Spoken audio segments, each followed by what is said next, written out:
2025-yil avgust oyida Amerika Qo'shma Shtatlari Texasda 1 oylik sayohatda bo'ldim. Shu bilan birgalikda Texasning yonidagi qo'shni shtat bo'lgan New Mexicoga borib keldim. Shu vaqt mobaynida, ya'ni avgust oyida Amerikadagi 4 ta uyda yashab ko'rdim.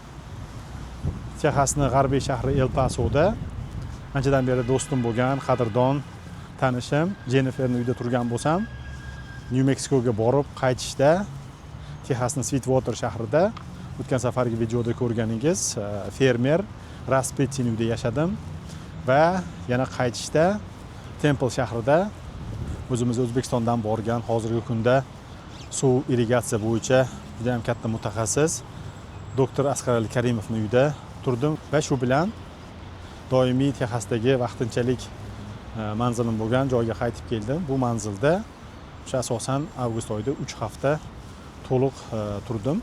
O'tgan safargi Amerikadagi qishloq hayoti haqidagi videoyimizda obzor qilgan va ko'rgan hovlida joylashgan uyda 77-78 yoshlardagi o'sha odam istiqomat qiladi. O'shaning uyida turdim. Amerikadagi qishloq hayoti deb nomlangan videoyimiz ostida juda ham ko'plab ijobiy fikrlar, savollar tug'ildi. Bular uchun barcha tomoshabinlarga rahmat aytaman. Savollardan biri bu odam kimligi,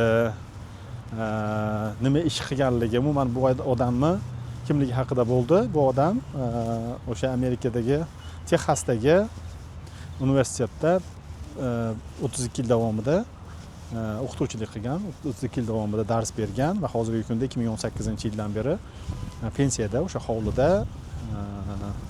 hovli ishlari, dehqonchilik va shu bilan birgalikda asalarichilik bilan shug'ullanadi.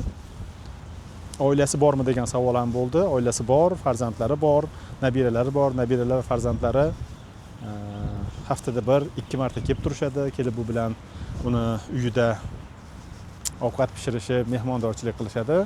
Biz ular bilan birga mehmondorchilik qildik, ovqatlar pishirdik. Men ularga o'sha o'zimiz o'zbekcha osh, yana o'zbekcha ba'zi bir ovqatlarni qilib berdim va shu bilan birgalikda tug'ilgan kunini nishonladik. Har xil bazmlarni uyushtirdik.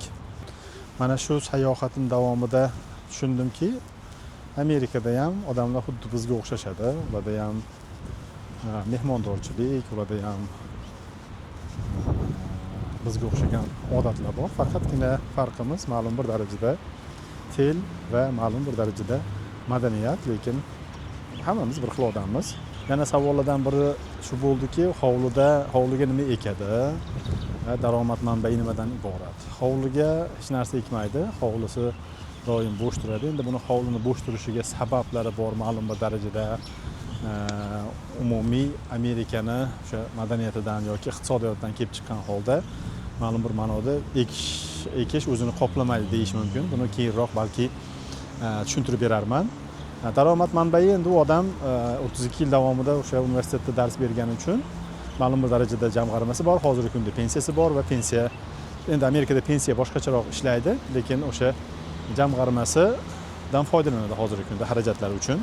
Savollardan yana biri bo'ldiki, bu odam O'zbekiston haqida fikri qanaqa yoki O'zbekistonni biladimi degan savol tug'ildi. Albatta bu odam O'zbekistonni biladi, chunki olim odam, sohasi ham xuddi gumanitar soha. Shuning uchun O'zbekiston umuman jahon geografiyasi haqida juda ham yaxshi tushunchaga ega va shu bilan birgalikda O'zbekistonni juda ham yaxshi biladi. Ancha yillardan beri O'zbekistonga kelishni orzu qiladi. 2010, 2011, 2013-yillardan beri O'zbekistonga kelishni orzu qilgan, anchadan beri bu orzusi bor va bu yil noyabr oyida, oktyabrning oxiri noyabr oyida O'zbekistonga keldi.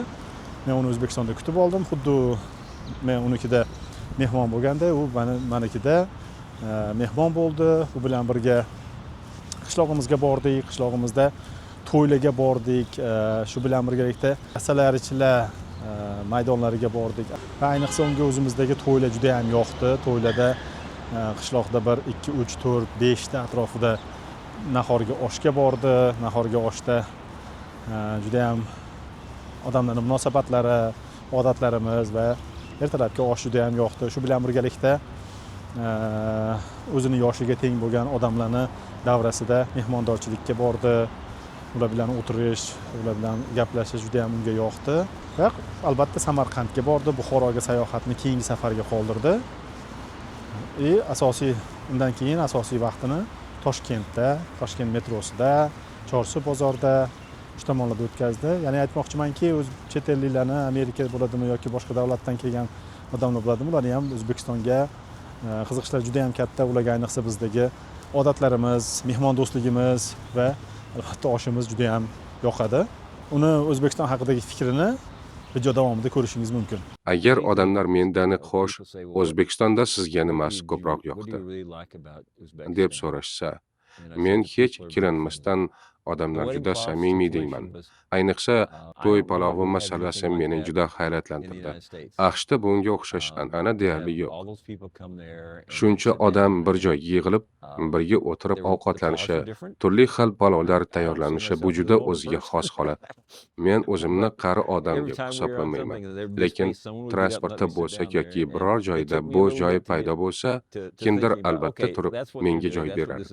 Avvaliga bunga ko'nikishim qiyin bo'ldi. Keyin tushundim, bu hurmat belgisi ekan. Sochim oqargan, soqolim oppoq, odamlar meni keksa bo'lmasa-da, yoshi ulug' inson sifatida ko'rishar ekan.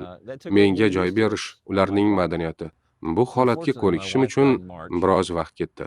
Afsuski, turmush o'rtog'im mart oyida vafot etdi.